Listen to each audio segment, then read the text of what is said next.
Mūsų miestų ir rajono automėgėjų draugijos taryba bei jos pirminės organizacijos savo darbą planuoja ir vykdo glaudžiai bendradarbiaujant su valstybinės automobilių inspekcija.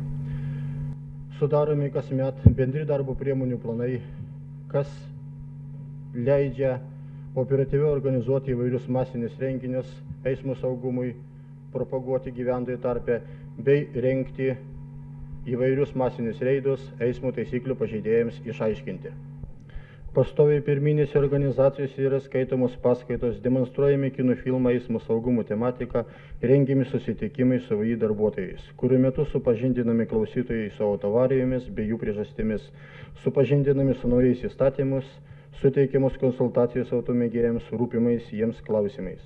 Reguliariai yra leidžiamas bendras stendas su valstybinė automobilių inspekcija, glaudžiai bendradarbiaujame leidžiant vietiniame laikraštyje skyrelį už saugų eismą. Kiekvienais metais pravedami vairuotojų sąskrydžiai. Kartu su valstybinė automobilių inspekcija ir specializuota kelių priežiūros draugovė kiekvieną mėnesį pravedame po 4-5 masinius reidus eismo saugumui užtikrinti, užkirsti kelią kelių eismo taisyklių pažeidėjams bei autoavarijoms.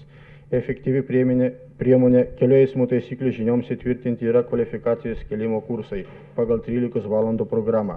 Minėtose kursuose kasmet kvalifikaciją pakelia per 1500 žmonių. Nelieka nuošalyje ir sportinis darbas, juk automobilių ir motociklų sportas, vairavimo meistriškumo mokykla.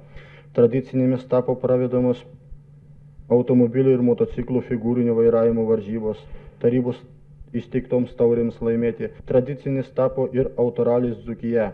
Pastoviai mūsų automėgėjai dalyvauja ir įvairiuose sportiniuose pravedamuose renginiuose. Kiekvieną pavasarį kartu su valstybinės automobilių inspekcijos darbuotojais visose pirminėse organizacijose pravedame metinės techninės transporto priemonių apžiūras. Tai patogu labai automėgėjams, jie sutaupo laiko bei kuro. Manau, mūsų aktyvas ir toliau dės visas pastangas eismo kultūrai kelti, eismo nelaimėms išvengti.